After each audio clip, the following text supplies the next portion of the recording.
piedras. Bueno, pues, y este asunto, el asunto de las piedras del Padre Nazario, ¿verdad? Se remonta al siglo XIX, cuando este sacerdote hace un reporte del hallazgo de un grupo de piedras que supuestamente contenían elementos que no se habían documentado nunca en el acervo arqueológico, ¿verdad?, de nuestros indígenas. Entonces, el Padre Nazario es una persona de la que se ha escrito muy poco en proporción con la importancia que parece haber tenido en términos históricos en tiempos decimonónicos. Él estudió, como dijo Miguel, estudió aquí en el centro, en lo que era el seminario conciliar, estudió con una beca de Merced que se le daba a ciertos estudiantes, ¿verdad?, por sus dotes intelectuales, que no tenían los recursos suficientes para estudiar aquí. Y entonces, desde ese entonces siempre fue considerado, todo el mundo que escribió sobre él, incluso sus enemigos, hablaban de él como una persona brillante, una persona sumamente elocuente, una persona vertical. Nadie es perfecto, ¿verdad? Pero yo creo que en consenso siempre lo veían así. Él una vez se convierte en sacerdote, pasa a la iglesia de Guayanilla en el año 1866 y estuvo 31 años en Guayanilla. Mucha gente cree que el Padre Nazario es de Guayanilla, pero el Padre Nazario en realidad es de Sabana Grande. Él no quiso regresar a Sabana Grande porque él tuvo una guerra eterna con los masones y los protestantes, y su papá pues le vendió un terreno a los masones en donde ellos tienen un cementerio que está allá en Sabana Grande, y entonces pues eso lo hizo que él nunca volviera allá a su pueblo. Entonces pues él estuvo en ciertos periodos, ¿verdad?, en la iglesia de Guayanilla, y los periodos que más nos ocupan son los periodos del 1866 al 1871 y del 1875 al 1880.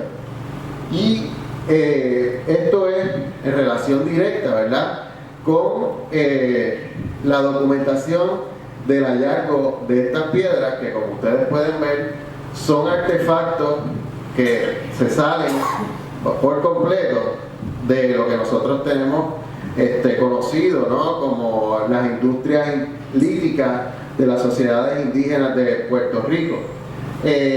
Cuando él hace el hallazgo, nota que muchas de estas figuras tienen aspecto humanoide, por lo tanto él las llama antropoglifitas, y pues empieza a hacer ciertos planteamientos, ¿verdad?, en torno a la grafía, los tipos de símbolos que ellas tenían representados, y potencialmente en torno a lo que era el lugar de donde venía la escritura que estaba objetificada en estas piedras. Entonces pues el relato, existe un solo relato sobre el hallazgo que hiciera el Padre Nazario, ¿verdad?, o que supuestamente hiciera el Padre Nazario, y ese relato él se lo hizo a Adolfo de Hostos. Adolfo de Hostos lo publica en el año 1955, y me he dado cuenta que ese relato ha pasado por un montón de filtros, y como que se han mitificado ciertos elementos de ese relato que yo creo que vale la pena que nosotros volvamos a leerlo y lo entendamos cada uno de los puntos que en él se contiene. Entonces básicamente lo que plantea es que cuando él estaba en su curato en Guayanilla, como les dije, él estuvo en su curato en Guayanilla en unos años específicos, ¿verdad? Fue llamado por una viejecita moribunda, y ella pues sabía que él estaba muy interesado en las cosas arqueológicas, y ella quería contarle, ¿verdad?, básicamente en su lecho de muerte, un secreto que había sido guardado en su familia, y era básicamente donde estaba enterrada la supuesta biblioteca de Agüeybaná. Ella dice que esa biblioteca estaba enterrada en un cierto sitio no muy lejos de Yauco. En este momento no se plantea Guayanilla. Él dice, el Padre Nazario le dijo no muy lejos de Yauco, y que esa biblioteca estaba enterrada. Entonces, él, pues, sí, el padre Nazario sigue unas indicaciones que le diera la anciana. Obviamente todo esto suena, ¿verdad?, como a novela de detectivesca. Entonces, pues, él llega a un lugar donde había una ondulación en el terreno, levanta un pedazo de piedra, estaba cubriendo con un área, ¿verdad?, atunelada, y empieza a recoger materiales que, ¿verdad?, le llama volúmenes. Entonces habla de que durante varios años ellos estuvieron recogiendo esos volúmenes y que los materiales eran llevados a la casa del padre Nazario en Guayanilla, y que mientras la gente iba sacando esos materiales y se los iba llevando, el padre Nazario le daba modestas gratificaciones. O sea que el padre Nazario como que tal vez le daba unos chavitos por llevarle esos materiales. Este relato es muy importante porque hay cosas que se han derivado de él que pues no se indican en el relato. Por ejemplo, se ha planteado que la anciana que le dio la información al padre Nazario era la última descendiente de Agüeybaná. En ningún sitio de ese relato se hace ese planteamiento.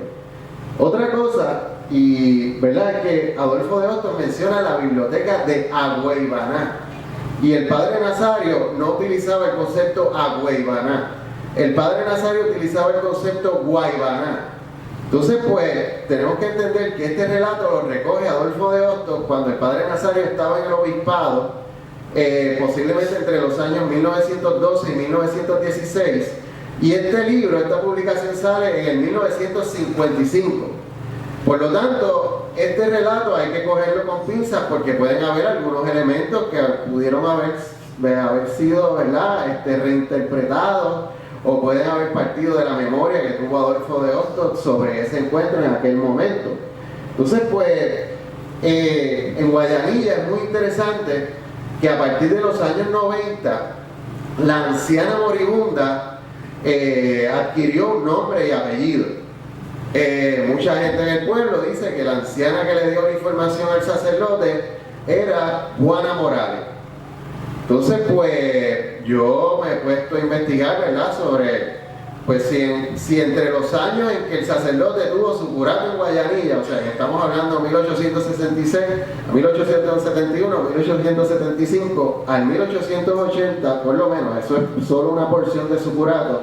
Él volvió después a ser sacerdote en Guayanilla. Se murió una anciana en el pueblo de Guayanilla que se llamara Juana Morales. He buscado, ¿verdad?, todas las actas de defunción de esos periodos de años. He visto varias Juanas Morales, pero ninguna que haya sido considerada una anciana. He visto muchos niños pequeñitos que se morían en ese periodo de tiempo, pero no he encontrado a Juana Morales. Ahora es interesante que la familia Morales en Guayanilla tiene historia oral sobre este evento, sobre cómo se encontraron las piedras, que se remonta a los años 70. Y eso lo he logrado documentar. Esto estamos hablando que yo dudo mucho que gente de allá del barrio indio de Guayanilla haya tenido acceso al libro de Adolfo de Hostos, se haya leído ese relato y entonces hayan pasado eso en su familia. Yo creo que esto es un aspecto bien importante porque la otra protagonista de esta historia, aparte del padre Nazario, es la mujer que le dio que le dio la información para accesar a esos materiales. Entonces, pues, padre Nazario dijo que se hizo una excavación y que había excavadores, o sea, que tiene que haber personas, tienen que haber testigos de ese evento del hallazgo que se hizo en Guayanilla. Entonces, por lo tanto, pues, entre Guayanilla y Yauco, como vamos a ver, por lo tanto, es muy importante, ¿verdad?, que cuando yo me he ido enfrentando a este fenómeno, separar lo que ha sido las ideas las interpretaciones que han sido generadas a partir de ese relato versus lo que dice la información primaria, la información documental que en efecto existe. Entonces, pues, el primero que, incluso antes que el padre Nazario, hace alguna mención de las piedras es Alphonse Pinart. Alphonse Pinart era un destacado explorador francés que estuvo por diferentes islas de las Antillas documentando arte rupestre, y también tenía un interés muy destacado en la filología. en el origen de diferentes palabras, cómo estas se movían de un sitio a otro. Alphonse Pinart fue el que compró muchos de los cráneos de cristal que pasaron al Museo del Hombre en París, ¿verdad? Y que son los de la película esta de Indiana Jones and the Crystal Skull. Él pues compró muchos de estos supuestamente en México. O sea que esto era una persona bastante reconocida y él hace la primera documentación escrita sobre las piedras en el año 1890. Y esa documentación dice que estas piedras pues fueron descubiertas, y el uso de la palabra descubierta, ¿verdad?, me parece muy importante, sobre las alturas de Yauco. Nuevamente se menciona Yauco, no Guayanilla. Entonces dice que ciertas piezas muestran un carácter absoluto de autenticidad, pero que cuando la gente del pueblo vio que el padre daba como unas gratificaciones, algunas personas se pusieron a fabricarlas. Y entonces pues dice que es incuestionable que las primeras que se encontraron eran auténticas, pero que pues hay otras que son falsas. Y eso pues crea una situación arqueológica bastante compleja, que es la que yo estoy tratando de desentramar en el estudio, ¿verdad? Y él pues plantea que pues esto tenía una escritura que parece representar algunos alfabetos antiguos, pero él no estaba en posición de ponerse a tratar de descifrar eso en ese momento. Ahora bien, recientemente averigüé que Alphonse Pinart adquirió unas piezas del padre Nazario. Si el padre Nazario se las vendió, si se las regaló, eso no lo sé. Esas piezas se las llevó al Museo de Trocadero en París. Ese museo eventualmente se divide, ¿no? Y surge de él el Museo del Hombre. Y hoy día esas piezas están almacenadas en lo que es el Museo Duquay-Branly en París. Esta es la colección de piezas del padre Nazario más grande fuera de Puerto Rico. Son 38 piezas de las que logré accesar información recientemente a través del colega Andrés del Puech, que es el curador de las colecciones de las Américas de ese museo. Sería muy importante buscar las notas de campo de Alphonse Pinart, porque ahí es donde se relata el evento, y más aún, porque estas piezas contienen la única evidencia que hay de un posible lugar específico del hallazgo.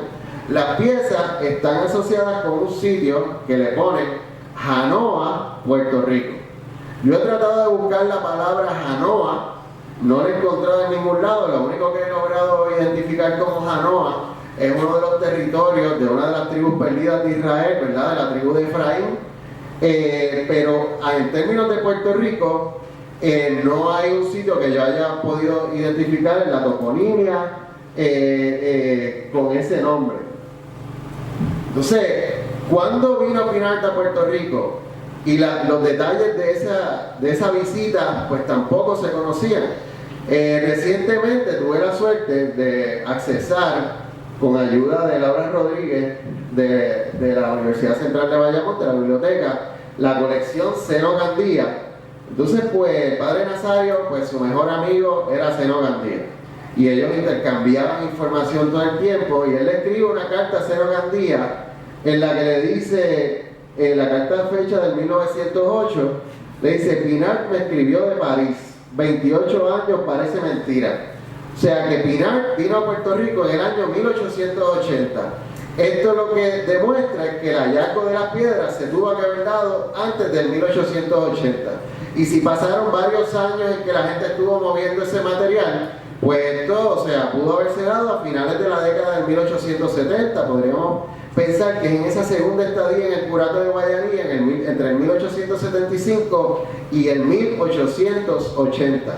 Esto es muy importante porque si sabemos cuál es el tipo de escritura que está representado en las piedras, y sabemos cuándo ese tipo de escritura comenzó a ser documentado en el Medio Oriente o donde sea, pues podríamos saber si el padre Nazario tenía los elementos para poder haber falsificado esa escritura en unos objetos.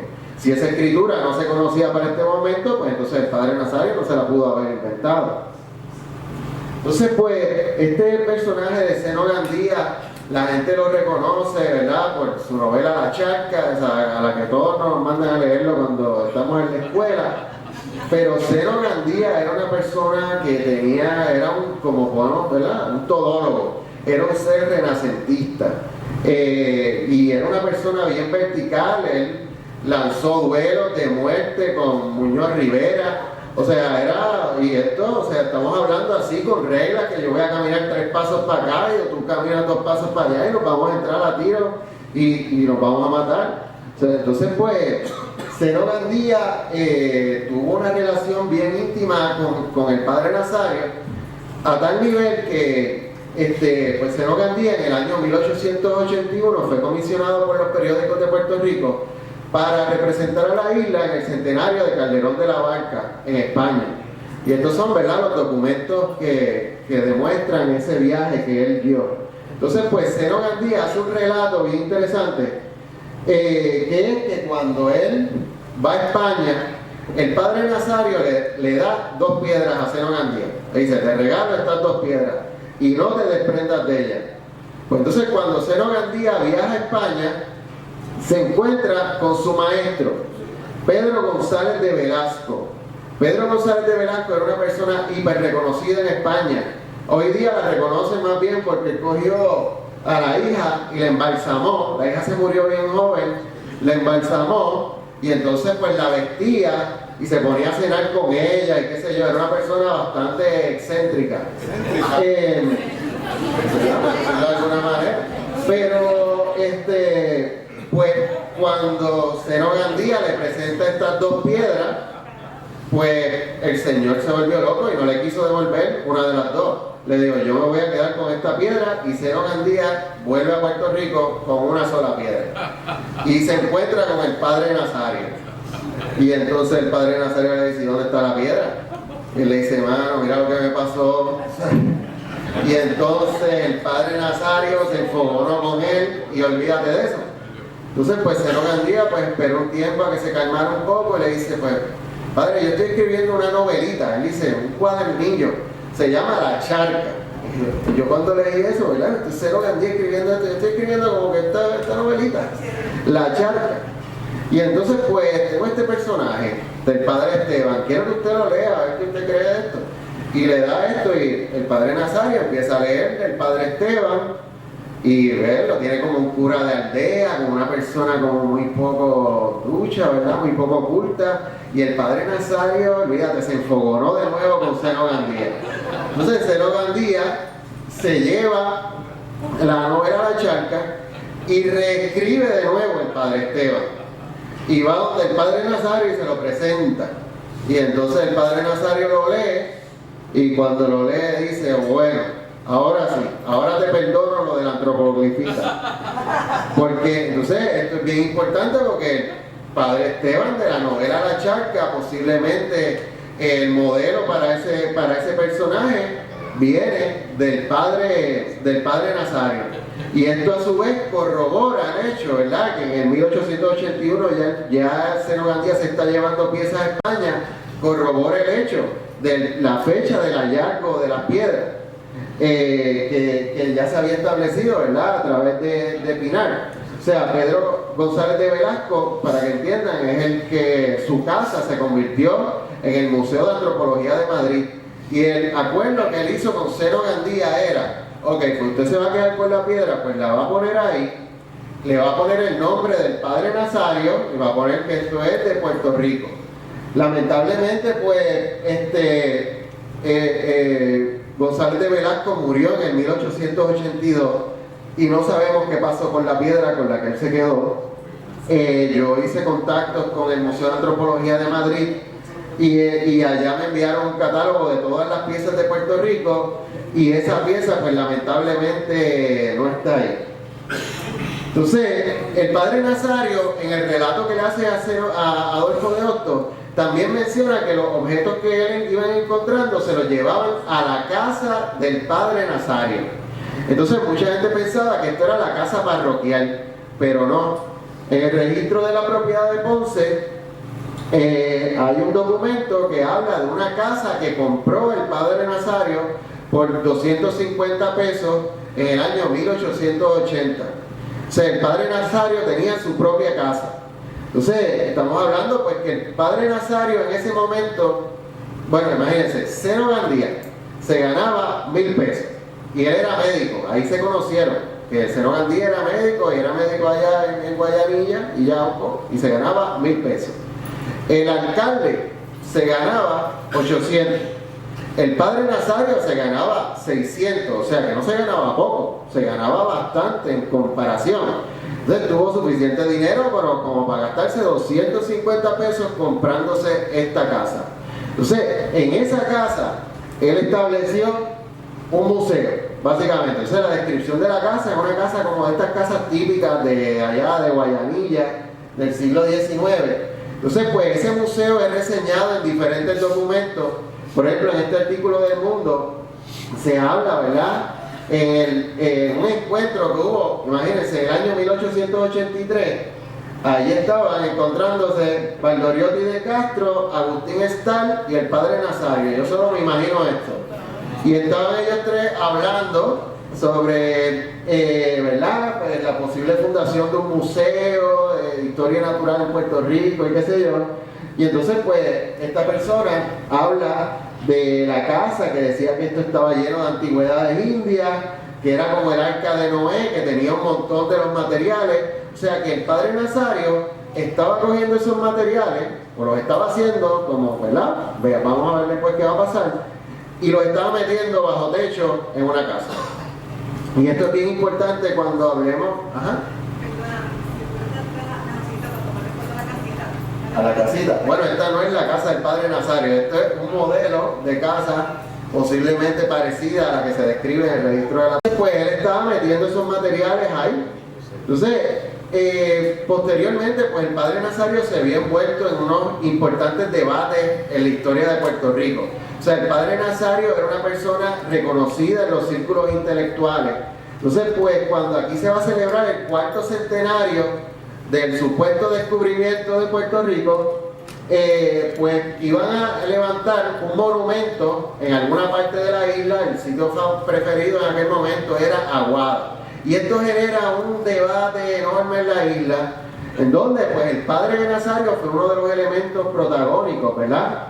En ese momento, pues, el padre Nazario redacta un libro, el único libro que escribió, que se llama Guayanilla y la historia de Puerto Rico. En este libro él hace unos planteamientos importantes. Primero, él plantea que el asentamiento de Agüeybaná está en Guayanilla. Segundo, plantea que Cristóbal Colón, donde desembarcó en Puerto Rico, fue en Guayanilla. Y tercero, plantea que el poblado de Guaidía, establecido, ¿verdad?, temprano por Ponce de León, etcétera, también fue en Guayanilla. Y obviamente tiene que haber una correlación entre Agüeybaná y Ponce de León, porque supuestamente todo el encuentro inicial que se dio entre ellos. Entonces, pues, cuando él hace este planteamiento, él se enfrentó al establishment histórico de la isla. Él estaba batallando en el sur contra el oeste. Y el oeste estaba representado por lo que, ¿verdad?, le podríamos llamar unos heavy hitters, que era Cayetano Politoste, Salvador Brau, José Julián Acosta, o sea, grandes ligas. Y entonces en el sur estaba el padre Nazario. Y en el padre Nazario, con él estaban Zeno Gandía, Agustín Navarrete, Mariano Abril, que no eran unos chongos, estos también eran personas, o sea que esto era un choque de titanes, y la isla se dividió en dos, básicamente. O sea, el oeste estaba un poco dividido entre Aguada y Mayagüez, pero el sur se consolidó con el padre Nazario. Entonces, este evento, o sea, lo del padre Nazario, fue que cuando él publicó este libro, la gente le hizo caravanas, le llevaban serenata, celebraban con champán en el sur. Tenemos los nombres de la gente que compró el champán, celebraban con pasta y hasta le daban comida a la gente que tenía hambre allí en el pueblo. Entonces, pues, y entonces empezaron a decir que allá en el sur se tenía que levantar un monumento. Y entonces, pues, en los periódicos empezaron a publicarse cosas, ¿verdad? Esto es un periódico de sátira, el Buscapié, decía: desde que el padre Nazario, con licencia del obispo, lanzó a los vientos reinantes su folleto colombino, se armó la marimonera y se despertó el prurito de rectificar con R la historia de Puerto Rico. Y entonces, Y esto así, había montones de noticias haciendo chistes sobre todo lo que pasó en aquel momento, porque en efecto yo creo que esto es, en términos de la historiografía de Puerto Rico, me parece a mí que es un evento puntal, porque tenemos este grupo de personas que estaban levantando, ¿verdad?, de los primeros, construyendo la zapata de lo que eventualmente, ¿verdad?, se convirtió en la historia de nuestra isla. Entonces, otros elementos asociados con las nociones del Padre Nazario se publicaron posteriormente en el periódico El Imparcial, cuando aparecieron unos manuscritos que se habían perdido del Padre Nazario, y estos fueron publicados por Manuel Cero Gandía en varios escritos que se publicaron en el mes de mayo. Entonces, es interesante porque cuando Zeno Gandía habla de esto, menciona a unos sacerdotes dominicos holandeses muy importantes, que, ¿verdad?, si alguien está estudiando esta historia de los dominicos en Puerto Rico, estos son personas que también eran importantes, incluyendo por ejemplo a Martin Bernstein. Martin Bernstein era como que uno de los grandes pensadores de los dominicos. La biblioteca de los dominicos en Bayamón lleva el nombre de Martin Bernstein. Y hablan de que Martin Bernstein, y esto lo dijo el monaguillo del Padre Nazario, que él vio a Martin Bernstein cuando se llevó documentos del Padre Nazario para San Juan. Y también hablan del Padre Berwis. Y el Padre Berwis encontró allí en los documentos de la parroquia unos escritos del Padre Nazario. Entonces esos escritos son muy importantes porque aparte de ellos, aparte del libro, contienen la única mención escrita a puño y letra por el Padre Nazario que da constancia del hallazgo de las piedras. Entonces, pues, aquí se reitera, ¿verdad?, que en Guayanilla es donde vivió el cacique Agüeybaná.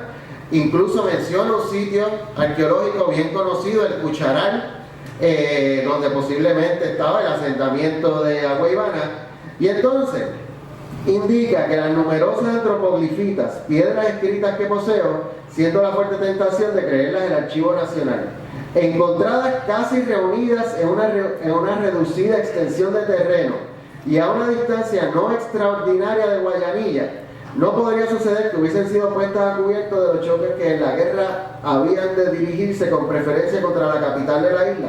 La capital de la isla siendo Guayanilla. Y entonces que cuando venía la gente a pelear con los indígenas de Guayanilla, ellos cogieron las piedras y las escondieron.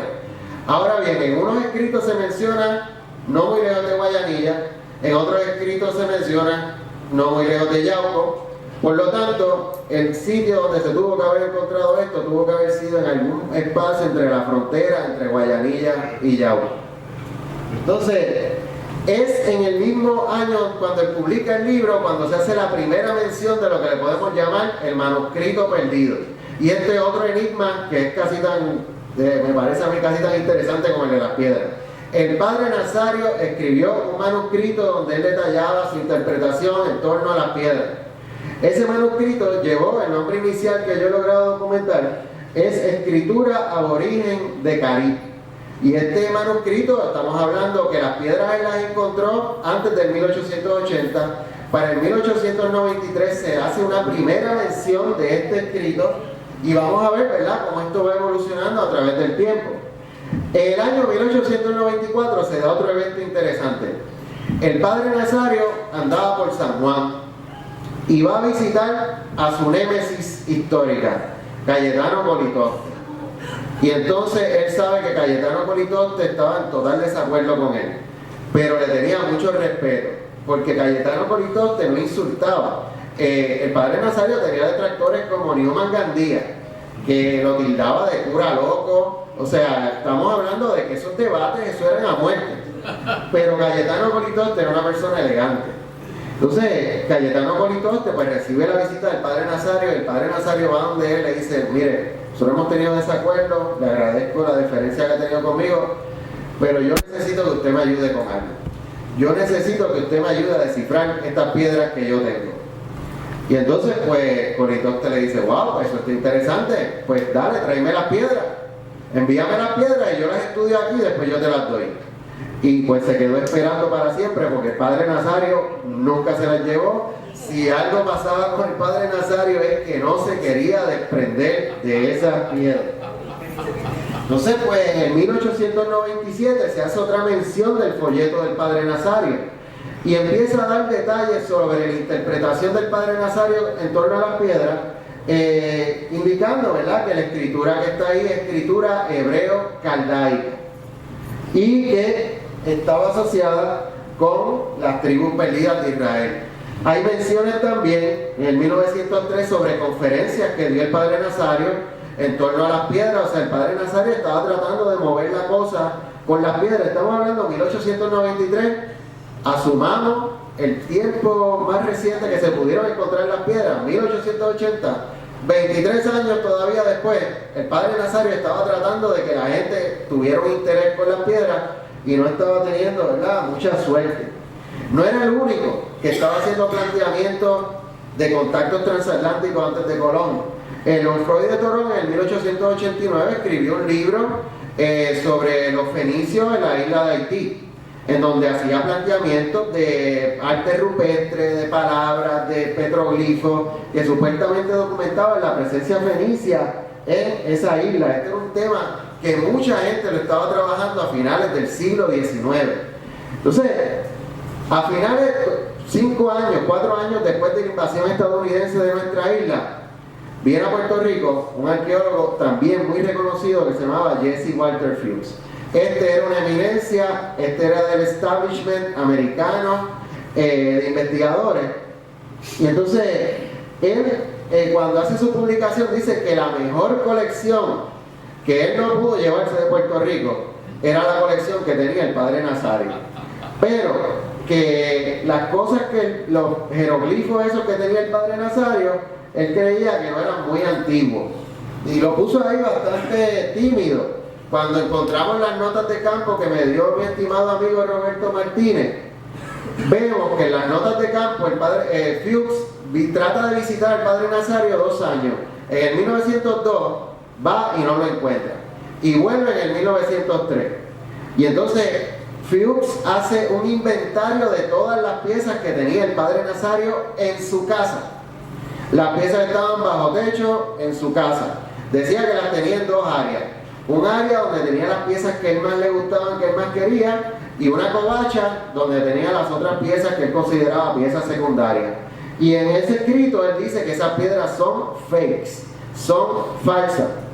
Y ese mismo ahora, quiero que sepan que esto se da dentro del marco, primero que el Smithsonian Institution había hecho unos planteamientos, particularmente a raíz del hallazgo de supuestas piezas con escritura hebrea en los mounts, ¿verdad?, en Cahokia, en otros sitios, diciendo que no había ninguna evidencia de contacto transatlántico antes de Colón.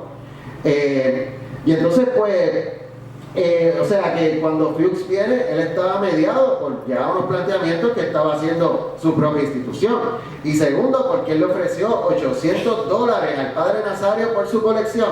Y el padre Nazario no se la quiso vender. Entonces, $800, no pesos, dólares por la colección. Y el padre Nazario no se la quiso vender. Pero el padre Nazario no era tímido enseñando su manuscrito. Y él le dio el manuscrito a Fuchs para que lo leyera. Y Fuchs lo lee y habla, pues, de que él estaba diciendo que, pues, esto estaba asociado con las tribus perdidas de Israel, pero que esta colección no puede ser estudiada bien por él porque él no tiene espíritu científico ni método científico. Además, hace otro planteamiento importante y dice que el padre Nazario le indicó que Pinart se había llevado algunas piedras a Francia, otra a Copenhague y otra a Filadelfia. O sea que Pinart no solo se llevó las piezas que están en París, sino que posiblemente también hayan piezas en Dinamarca y hayan otras piezas en otros espacios en Estados Unidos. O sea que no se llevó solo 38 piezas, posiblemente Pinart se llevó bastante más piezas. Recuerden que en aquel momento no habían aviones, esto era cargando con esto, lo metía en un barco, o sea que para haberse llevado esto, pues tuvo que haberlo considerado de importancia.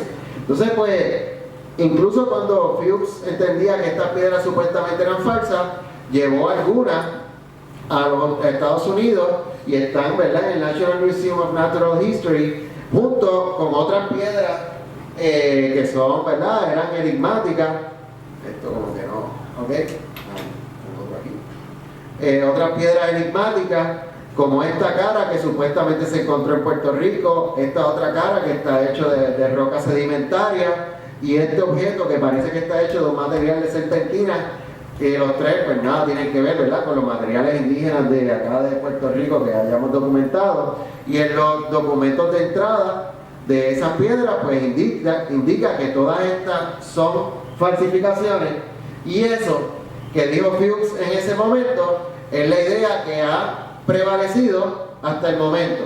Fuchs dijo que eran falsas y hasta el momento la vasta mayoría de la gente del pasado al presente ha asumido que esta colección de piezas son falsificaciones, en muchos casos sin haber hecho los estudios de rigor que hay que hacer para tú saber si esto es falso o son recientes. Entonces, he encontrado también que materiales que estaban en la posesión del padre Nazario están en varios museos. Esto, por ejemplo, del Museo de Antropología de la Universidad de Puerto Rico en Río Piedras. O sea, que esta colección del padre Nazario se fue moviendo y esas piezas llegaron ahí posiblemente a través de las manos de Adolfo de Hostos. En el 1905, un periodista, Gabriel Atile, va y entrevista al padre Nazario. Y entonces ve el libro del padre Nazario, y el padre Nazario ya le había cambiado el nombre. Y el nombre que lleva ahora es Escritura Fonética de los Indios de Puerto Rico, o sea, el caldaico hebreo. En esta breve entrevista, el padre Nazario hace un relato de cómo él cree que llegaron los hebreos acá, ¿verdad? Y cómo es que él estaba descifrando esa escritura. Para descifrar la escritura, el periodista ve que él estaba usando un libro, y el libro se llamaba Caldea, de la serie Historia de las Naciones. Ese libro se publicó en el año 1889. Y entonces de ese libro él estaba utilizando lo que le llamaban el disco mágico de Babilonia, ¿verdad? Que era esto es, menciona el número de la página del disco que estaba utilizando el padre Nazario para descifrar las piedras. Como les dije, esta publicación es del 1889, las piedras se tuvieron que haber encontrado antes del 1880, por lo tanto esto no pudo ser el modelo que se utilizó para falsificar la escritura, porque no tenía eso disponible en ese momento. Y estos discos pues eran lo que le dicen un recipiente demoníaco, que supuestamente tenía unas oraciones, se ponía boca abajo en el piso y evitaba que los demonios salieran, ¿verdad?, a la superficie. Entonces pues el padre Nazario también estaba utilizando evidencia lingüística para hacer los planteamientos de que, por ejemplo, tribus perdidas de Israel cruzaron, ¿verdad?, Asia, llegaron a la Siberia, cruzaron el estrecho de Bering, llegaron a América del Norte, y que en algún momento, ¿verdad?, en esa travesía, más o menos por América Central, se dividieron, y la línea más brillante de esa tribu, obviamente, fue la que llegó a Puerto Rico. Y entonces, pues, que con esa llegada a Puerto Rico establecieron contacto con los indígenas, y que a través de ese contacto es que se llega esa escritura aquí a la isla. Entonces, el padre Nazario muere en el año 1919. Desde el año 1911, 1912 al 1919, él está aquí en el obispado, convaleciendo. Pues cuando él fallece, eso fue un evento. Hay una historia, se ha mistificado la muerte del padre, el padre pobrecito que murió y nadie lo quería. Eso no fue así. El padre Nazario, cuando se murió, fue un evento. O sea, salió en la primera plana del periódico El Mundo por varios días. Entonces decían que él se murió de tristeza porque nadie le creía de las piedras, tampoco. Él se murió de un derrame cerebral, según dice en su acta de defunción. Entonces, padre Nazario cuando se murió, para que ustedes entiendan, a él lo llevaron aquí a la Catedral de San Juan, y ahí estaba Adolfo de Hostos, el presidente del Tribunal Supremo, ahí estaba el obispo. A eso fue un evento y lo enterraron aquí en el cementerio del Viejo San Juan, donde entierran a muchos de nuestros próceres. Entonces pues, esta noción de que, ¿verdad?, el padre Nazario, bendito, no, el padre Nazario era una persona que tenía mucho respeto en la clase intelectual de Puerto Rico. Y si hay algo que el padre Nazario dejó claro antes de su muerte, fue que cuando él se muriera, él quería que lo llevaran a Guayanilla. Él no quería que lo enterraran donde está. Él quería que lo enterraran en el pueblo donde él dedicó la mayor parte de su sacerdocio, que fue el pueblo de Guayanilla. Entonces, otra persona importante aquí es Adolfo de Hostos. Adolfo de Hostos, a todas luces, es uno de los arqueólogos más brillantes que ha tenido Puerto Rico, dependientemente de que uno esté en desacuerdo con sus posturas políticas. No tuvo las posturas políticas de su padre. Entonces, él trató, ¿verdad? Él entrevistó también al padre Nazario, como habíamos dicho, y entonces pues habla del cuadernillo. Adolfo de Hostos entrevista al padre en el obispado y es la última persona que tiene contacto con el manuscrito perdido. Entonces pues dice que lo que él decía ahí estaba diluido en divagaciones, y que pues sacerdotes hebreos habían visitado la isla en tiempos precolombinos. Pero entonces dice en aquel momento que había 700 objetos que el padre creía erróneamente que eran inscripciones cuneiformes. Pero después plantea que los caracteres estaban repetidos, que tenían uniformidad y que la ausencia absoluta de falsificadores de reliquias indígenas hacían evidente que esta colección tenía que ser estudiada en detalle. Lamentablemente, pues, esas palabras, ¿verdad?, quedaron en el olvido. El padre Nazario se quedó con piezas, Adolfo de Hostos se quedó con piezas del padre Nazario, y en el año 1969 envía una pieza de esta al Museo Británico. Y allá se la envía a esta persona, C.B.F. Walker, que estudia la piedra y le dice que esto es un material antiguo, supuestamente una pieza sumeria que fecha 2000 años antes de Cristo. Esto es el curador de la sala cuneiforme del Museo Británico. Entonces, pues, Adolfo de Hostos, parece ser que cuando el padre Nazario estaba en el obispado, Adolfo de Hostos se apropió de algunas de las cosas del padre Nazario. No sabemos cuántas se llevó, pero sabemos que se llevó unas cuantas piedras, porque esas piedras están ahora en el Museo de la Universidad de Puerto Rico. Y en República Dominicana había otro, Narciso Alberti Bosch, que también estaba haciendo planteamientos de contactos transatlánticos. Aquí le agradezco a mi amigo Sebastián Robiú Lamarche, que me pasó alguna de esta información. Y él estaba tratando de descifrar la supuesta escritura de los indígenas, utilizando símbolos que él entendía que representaban una grafía, más allá que meras decoraciones, ¿verdad? Incluso hizo planteamientos de que elementos laberínticos que se encuentran en el arte rupestre de la República Dominicana, que ustedes pueden ver que en la Cueva del Indio hay uno exactamente igual, representaban evidencia de meandros griegos y de otros elementos de corte mediterráneo. Entonces, pues, Samuel Lothrop, que estuvo en Puerto Rico entre 1915 y 1917, también se llevó piezas. Esas piezas están en el Peabody Museum de la Universidad de Harvard. Otra persona que tenía piezas del padre Nazario, Alice de Santiago, maestra de inglés del pueblo de Barceloneta. Y Alice de Santiago supuestamente encontró en Barceloneta una pieza con elementos totalmente idénticos a los del padre Nazario, a los de las piedras del padre Nazario, pero hecho en material calcáreo. Si esta pieza se puede encontrar, esto sería, créanme, una evidencia súper importante, porque sería un hallazgo independiente al padre Nazario en el completo lado opuesto de la isla. Ella estuvo en contacto con Zeno Gandía, y entonces se escribía con Zeno Gandía, y entonces le escribe porque ella quería saber si compraba una pieza como la del padre Nazario o compraba un dúo. Y Zeno Gandía le escribe, le dice, obvio, la pieza del padre Nazario. Y dice algo importante: Zeno Gandía era el editor de los libros del padre Nazario, el editor de los escritos del padre Nazario.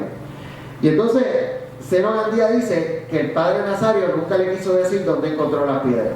Por lo tanto, es bien probable que el manuscrito que está perdido no diga información exacta sobre el lugar del hallazgo, porque estoy seguro que Zeno Gandía lo hubiese sabido. Otra persona que cogió materiales del padre Nazario, Robert Junghans. O sea que estas piedras del Padre Nazario, bendito, pasaron de mano a mano y la mayoría de ellas terminó en el Instituto de Cultura. Y esas piedras, cuando el Padre Nazario se lo llevaron para el obispado, él se llevó las cajas y las metió debajo de la cama. Él no se quería separar de esas piezas. Pero entonces el Padre Nazario muere y no se sabe dónde estaban las piedras. Y de repente aparece en el instituto. Laura del Olmo me ha estado tratando de buscar información de cómo esas piedras llegan al instituto y no tenemos, hasta donde yo sé, un registro claro de cómo esos materiales llegan. Sabemos que llegaron a mediados de la década del 50, ¿ok? Y que han estado en el instituto un montón de tiempo. Entonces, pues nunca se ha hecho una investigación sobre ella. Alegría nunca escribió sobre ella. El único mención que hace es un artículo en el Nuevo Día donde plantea dudas sobre las piedras. Yo creo que, ¿sabes?, con total razón, porque en aquel momento no se conocían los detalles sobre el hallazgo, pero me parece a mí que en la parte que institucionalmente el Instituto de Cultura, ¿verdad?, erró y ha seguido errando, ha sido en no disponer de los recursos necesarios para evaluar estas piedras.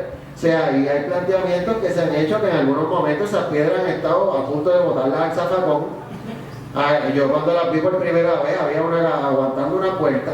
Entonces, esto yo creo que, pues, o sea, esto es un asunto que institucionalmente tiene que ser abordado, ¿verdad? Y una persona que, a diferencia mía, tenía recursos económicos para abordar esto y tenía un interés que no había quien se lo quitara, fue Aurelio Tío, que en mi opinión es la persona que más, aparte del Padre Nazario, más ha hecho por tratar de estudiar estas piedras. Y el Padre Nazario, pues, pagó de su bolsillo, comisionó diferentes cosas.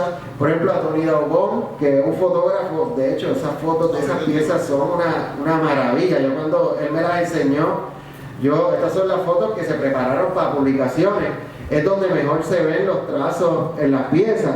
Y entonces, pues, él trató de mover la cosa, salió en la prensa, hizo un poco lo que estamos tratando de hacer ahora, ¿verdad? Y él fue la persona sobre la cual nosotros estamos levantando un poco lo que estamos haciendo.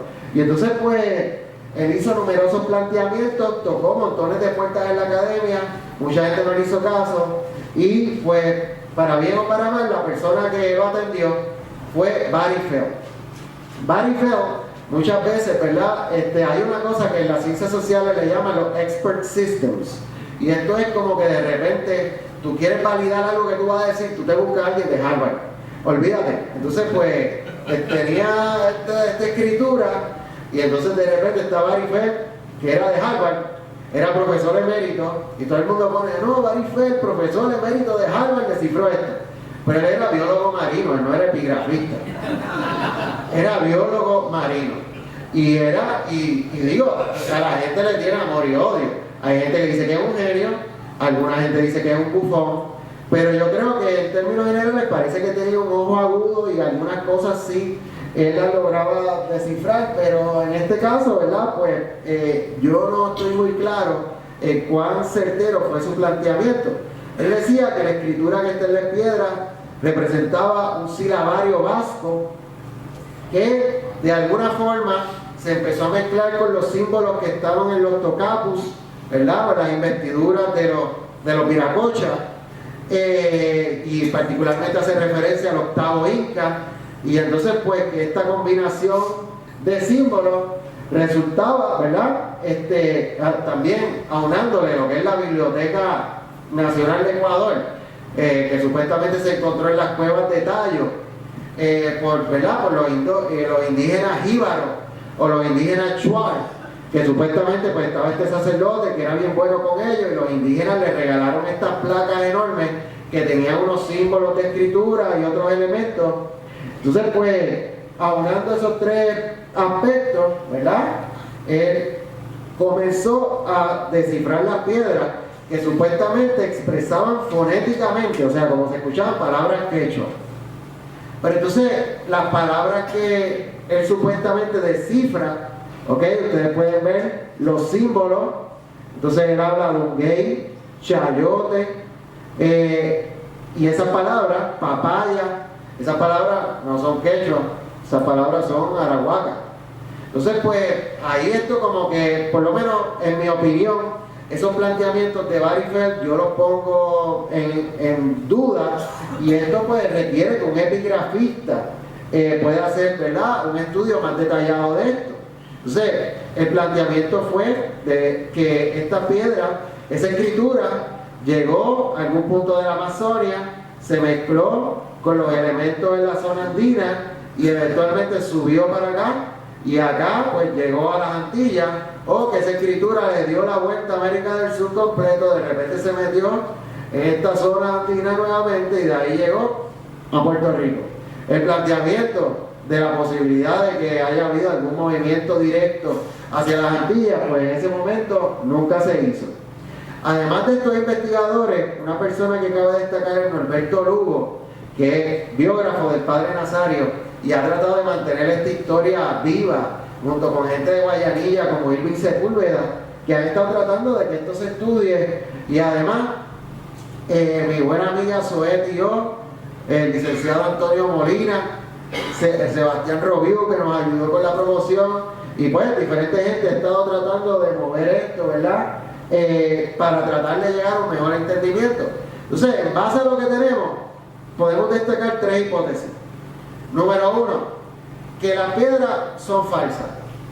Y esto pues es lo que planteó Jesse Walter Fuchs y muchos otros. Pero aquí yo quiero hacer un señalamiento. Estas piedras sabemos ya que tienen por lo menos 130 años. Aunque las haya hecho el sacerdote, estos son objetos arqueológicos. Y no son menos importantes que si hubiesen estado aquí en tiempos indígenas. Y segundo, pues nosotros, para estudiar esto, uno de los elementos que ha sido más interesante ha sido el diálogo transdisciplinario que hemos logrado tener con diferentes investigadores. Aquí estamos en mi laboratorio, yo estoy con un físico, con un geólogo, con un químico, tratando de entender cómo nosotros vamos a estudiar estas piedras. Estábamos particularmente interesados en ver elementos que nos puedan caracterizar químicamente la materia prima. Entonces, pues esto lo estamos haciendo junto al amigo profesor Antonio Molina del Departamento de Física de la Universidad de Puerto Rico, Antonio Martínez del Departamento de Física de la Universidad de Puerto Rico en Río Piedras, y Pablo Llegandi, geólogo de Estudios Generales en Río Piedras.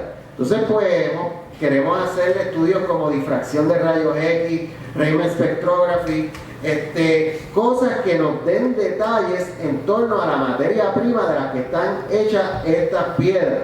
Hemos ido al campo con Pablo a documentar potenciales fuentes de materia prima. A nivel macroscópico y preliminar, hemos identificado que la materia prima es periodita serpentinizada, tiene unos elementos particulares, la vasta mayoría de los materiales, que son bastitas, tiene inclusiones de mica, y parece que esa combinación de elementos es bien típica de las formaciones del suroeste de la isla.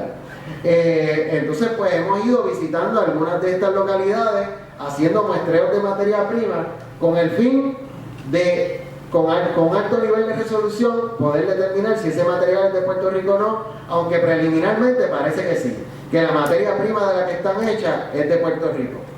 Otra cosa que hemos empezado a desarrollar son prospecciones en las áreas donde potencialmente se dio el hallazgo, que como sabemos es entre el territorio de Yauco y Guayanilla, ¿no? Ahí está el barrio Los Indios en Guayanilla, ahí está Barinas en Yauco. Entonces hemos empezado a ir al campo a visitar, por ejemplo, cuevas en donde pues nos han dado información de presencia de elementos que son totalmente, o sea, yo cuando vi ese arte rupestre yo dije, wow, pero ¿qué es esto? Esto es como que algo que yo no, y esto es el bosque seco de Guánica, ¿verdad? Entonces pues nosotros pues uno de los elementos que queremos desarrollar es pues tirarnos al campo a ver si logramos identificar en arte rupestre, por lo menos a nivel inicial, elementos análogos a los que se encuentran en las piedras del Padre Nazario, que como veremos en adelante ya hemos empezado a identificar. Otras cosas que queremos saber es con qué herramientas hicieron las marcas. cómo se hicieron estos trazos en las piedras. Hemos empezado a hacer estudios iniciales con Esteban Facchini de la Universidad de Puerto Rico en Río Piedra, metiéndole estudios de alta magnificación. Hemos visto, ustedes pueden ver esas estriaciones perpendiculares a la marca, se está usando el cincelado, se está usando una técnica que se llama point and drag, que eso es como que le hacen una incisión y después raspan hacia atrás.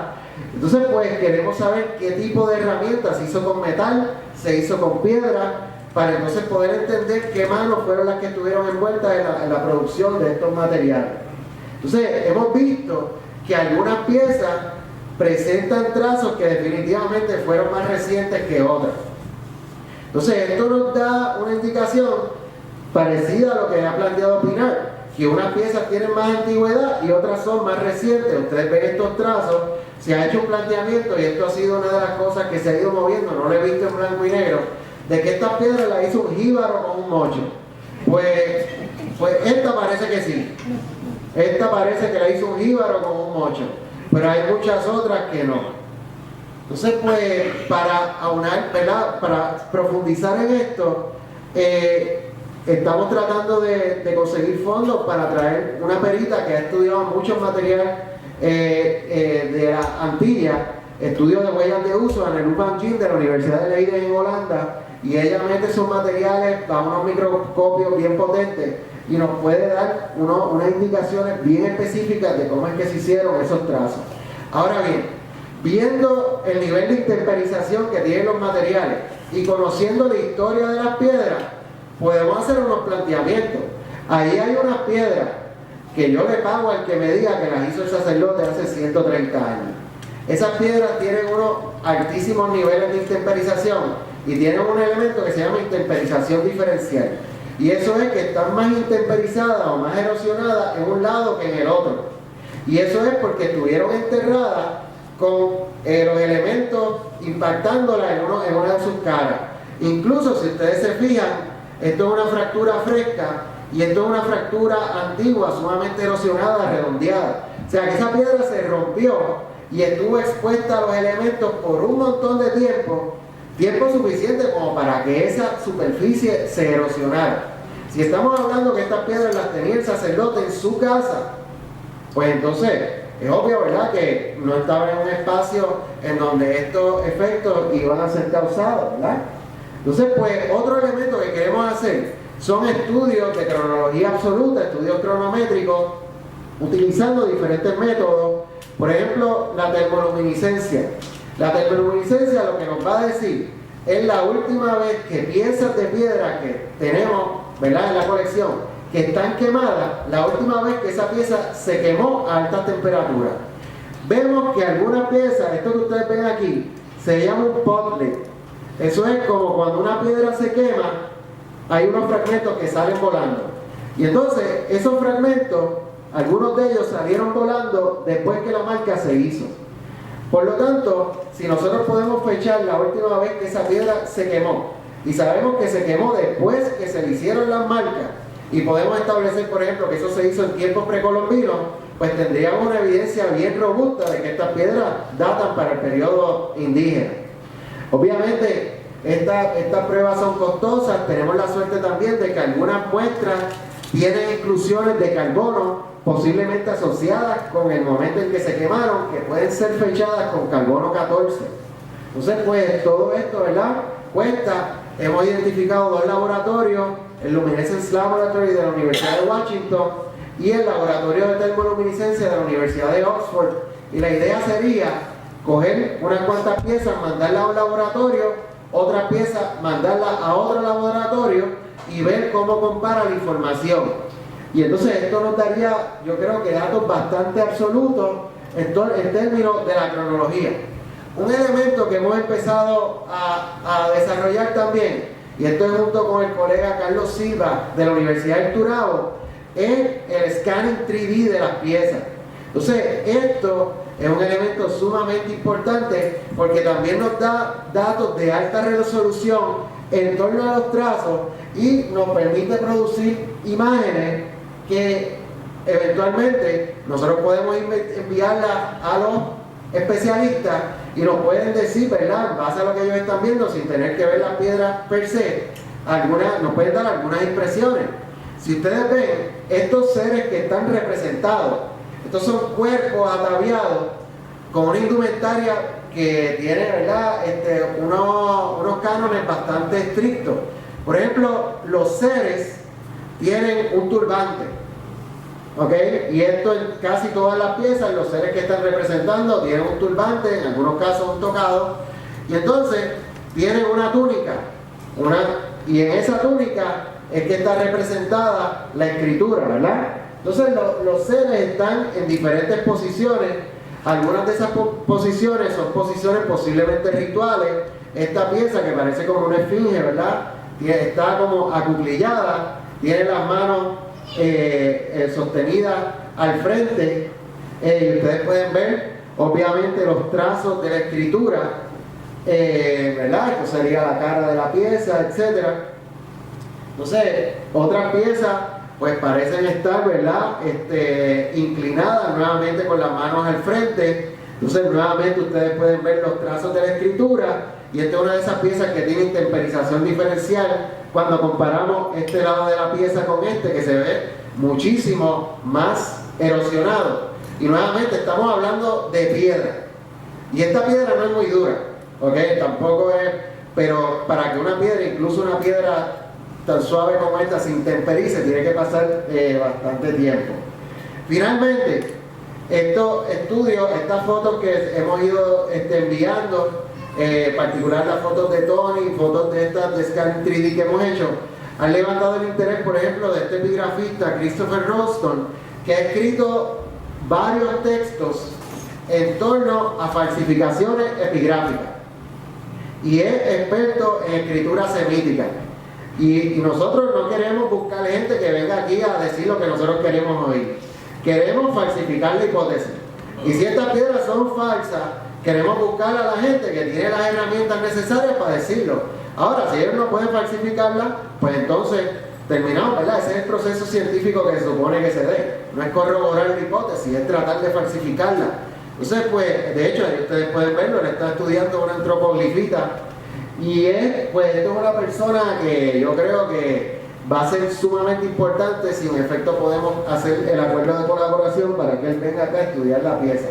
Finalmente, un elemento que hemos ido desarrollando desde de la primera parte del estudio, con Carlos García, cineasta, además de mi cuñado, ha sido un documental en torno al proceso científico que se está dando para el estudio de las piedras. El documental no es sobre el resultado del estudio.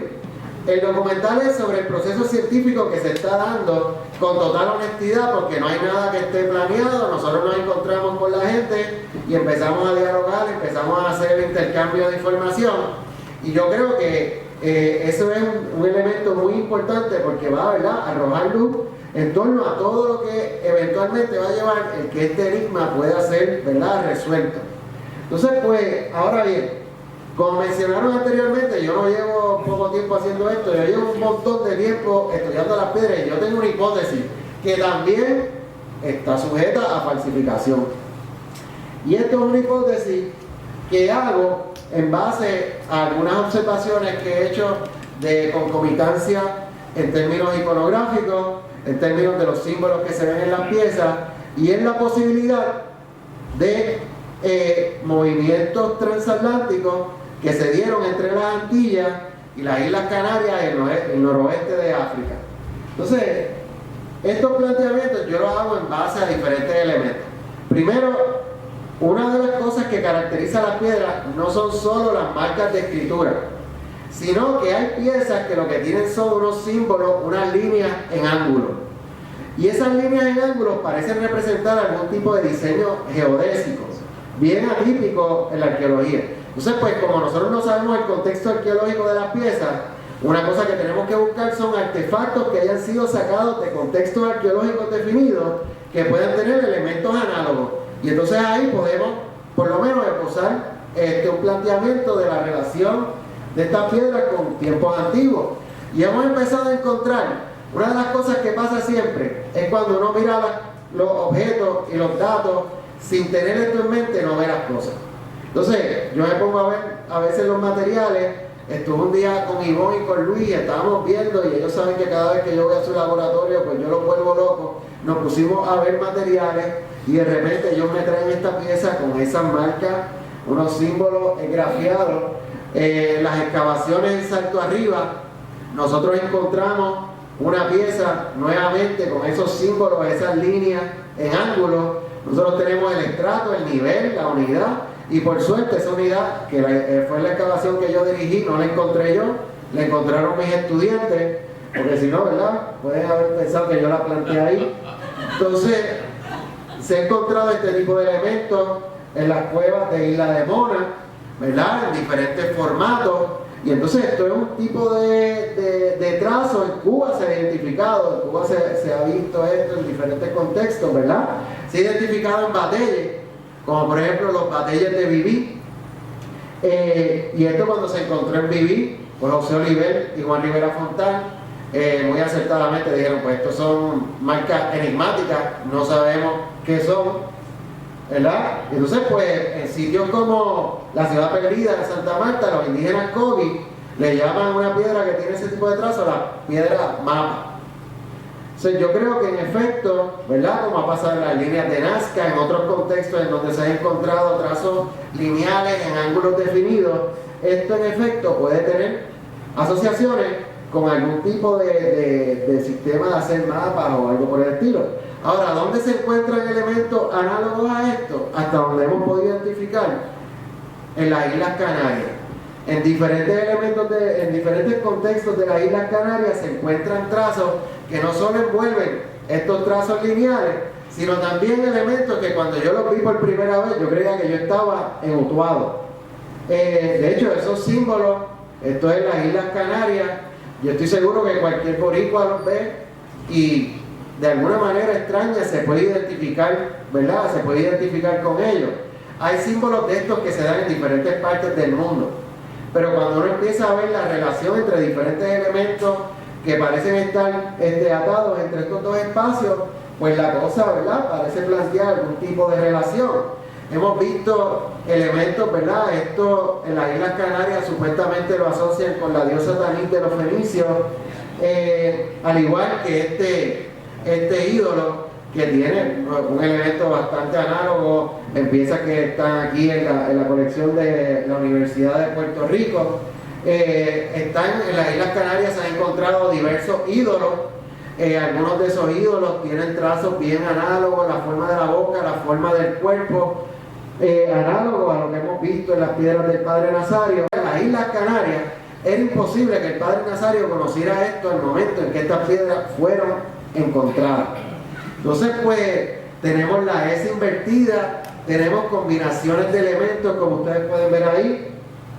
Tenemos elementos que son completamente, ¿verdad?, idénticos en el arte rupestre y en las piedras del Padre Nazario. Tenemos secuencias de elementos, o sea, podemos ver este elemento y este elemento. Esa escritura en las Islas Canarias, la escritura lírico-bereber, todavía no ha sido descifrada en detalle, pero el planteamiento hasta ahora es que representan pequeñas plegarias a los dioses o nombres, a elementos que están asociados particularmente al orden ritual. Entonces, pues, hemos visto trazos también que son bastante atípicos en la reserva de Tres Palmas, en Rincón, y esto lo estamos viendo en diferentes contextos, cosas que están tapadas, salen en algunos momentos en específicos, que parecen tener paralelismo.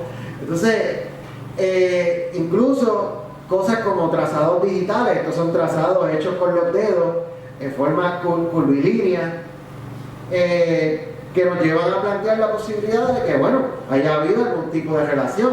Incluso esto nos lleva a mirar de nuevo el arte rupestre de Puerto Rico. Por ejemplo, yo cuando me metí en esto y pasó el tiempo, yo me puse a ver que en Cueva del Lucero de repente está este reloj de arena con estas marcas encima.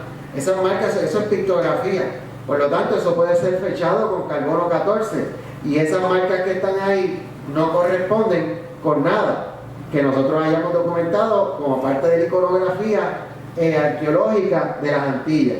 Esto ha pasado en República Dominicana, donde hay cosas como esta, que cuando yo me pongo a verla, por ejemplo, cojo símbolos como este, y son símbolos completamente, ¿verdad?, exactos, con unas pequeñas diferencias, ¿ok? Como por ejemplo esta Z invertida, que demuestran la posibilidad de que estos sean trazos de escritura.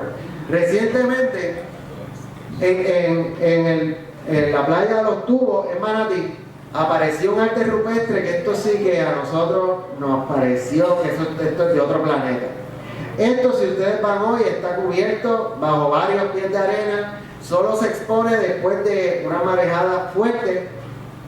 Y pues la doctora Isabel Rivera de la Universidad de Puerto Rico en Río Piedra, junto con personal del fideicomiso, documentó esto por primera vez, y hemos empezado a realizar algunos estudios de esto, porque tiene unos elementos que son muy particulares. Estamos hablando de arte rupestre en alto relieve, en donde tallaron todo alrededor, ¿verdad?, para poder presentar esta imagen que está aquí, con elementos radiales, elementos triangulares, que definitivamente, ¿verdad?, no son muy típicos en lo que nosotros hemos visto, elementos laberínticos. Esto es una imagen en alto relieve. Entonces esto está atado con una piedra que cuando yo la vi, yo por poco infarto, porque definitivamente esto es una piedra que tiene unos trazos de escritura, y esa escritura corresponde con la escritura lírico-bereber de las Islas Canarias.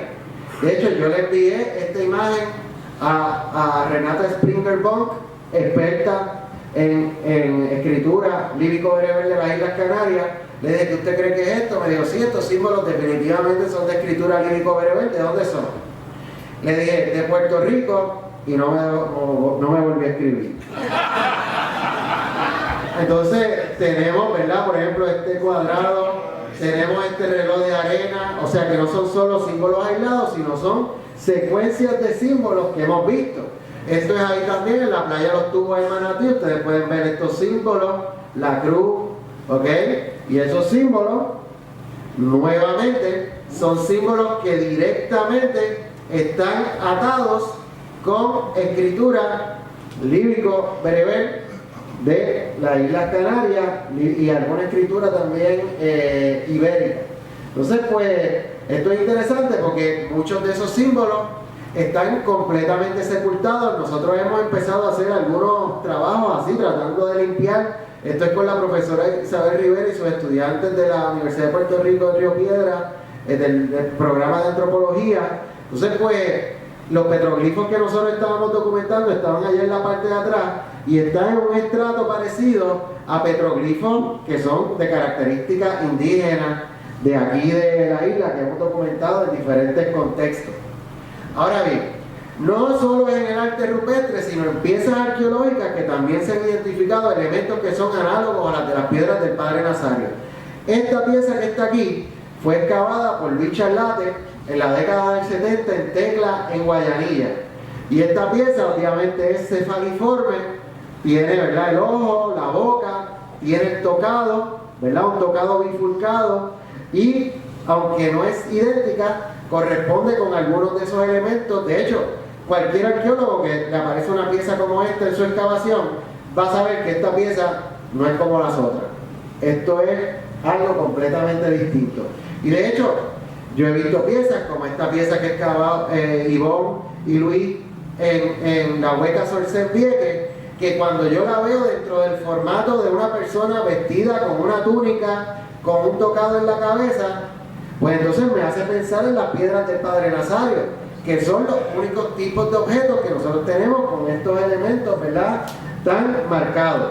Hemos empezado a ver también artefactos arqueológicos excavados de cerámica, por ejemplo, en la Hueca Sorcén, que cuando los vimos los elementos que tienen representados, y cuando yo veo esos símbolos, yo digo, wow, pero ¿qué es esto? Veo que estos símbolos nuevamente están atados con este tipo de escritura, y no solo incluye elementos geométricos simples, sino también elementos complejos o compuestos, como por ejemplo esta Y con el punto al lado, que es un elemento, ¿verdad?, diagnóstico de esa escritura de allá, O esta imagen, ¿verdad? Que también estos son una pieza esgrafiada encontrada en Jayuya.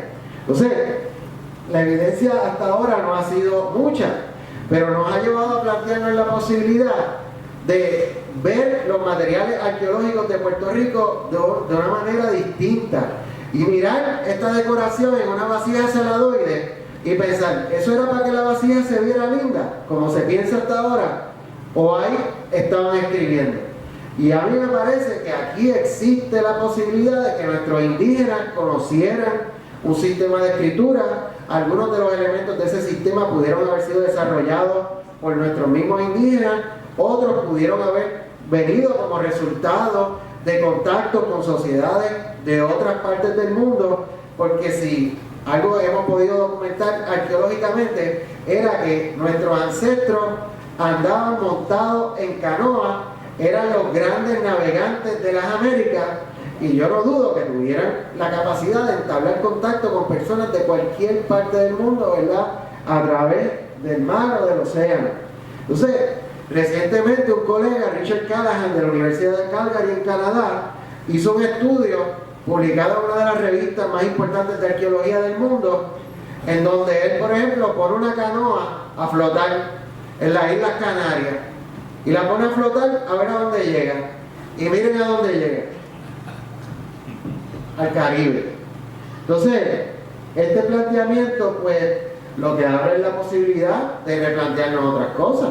Por ejemplo, ¿cómo es que Colón en su primer viaje llega tan derechito? Porque él posiblemente conocía la ruta, llegó a las Islas Canarias, y en las Islas Canarias, una vez tú te montas en la ruta canaria, de la corriente canaria, de esa corriente es virtualmente imposible zafarte. Y entonces él sabía cuántos días le iba a tomar, él tuvo las provisiones necesarias, pues posiblemente, por lo menos si esto se demuestra, por lo menos levantaría la posibilidad de que esto haya podido ser así. Entonces, pues, yo he cargado con estas piedras a diferentes sitios, yo me las llevé, a mí me invitaron a una charla en el Museo Británico y allí me llevé las piedras. Y el intercambio es que me dejaran llevarlas a la sala cuneiforme, a donde Adolfo de Hostos había mandado la piedra en el 1969. Entonces, pues, yo me llevé las piedras y las puse allí. Y yo me fui con un arqueólogo que estaba conmigo, Jacob Cooper, que es el curador de las Américas del Museo Británico, y ya lo decía que estas piedras, que yo estaba loco, qué sé yo. Bueno, pues yo me llevé las piedras, las puse allí, y esta es la sala que tiene más evidencia de escritura antigua en el mundo entero. Entonces, pues el curador de la sala las ve, me pregunta, ¿y dónde son estas piedras? Y yo le digo, de Puerto Rico. Y yo, ¿de dónde? Del Caribe. ¿Pero cómo va a ser? Llaman a otro, mira esto. ¿Ah? Bueno, yo lo veo con la incertidumbre y yo saco la carta que yo le enseño ahorita de Adolfo de Hostos cuando él le manda esta pieza a C.B.F. Walker en el año 1969. Yo fui en el 2014, o sea, estamos hablando 45 años después. Yo estaba seguro que ese señor estaba muerto. Y entonces yo le digo a él, mira, mano, pues yo tengo esta carta, ¿tú crees que esta pieza puede estar aquí? Y entonces yo lo veo que se pone como que me dice, pero ¿cómo es esto que tú me estás diciendo? Y yo, sí. Y yo le digo, ¿pero qué le pasa? Me dice que tú no lo vas a poder creer. C.B.F. Walker se había retirado hace un montón de tiempo y hoy se apareció y está ahí en la mesa del lado tuyo. Este que está aquí es C.B.F. Walker. Y el señor vio las piedras. Y el consenso allí fue, no le podemos decir lo que es, pero si hay algo que le podemos decir, es que esas piedras ameritan una investigación. Y en eso es que estamos. Muchas gracias.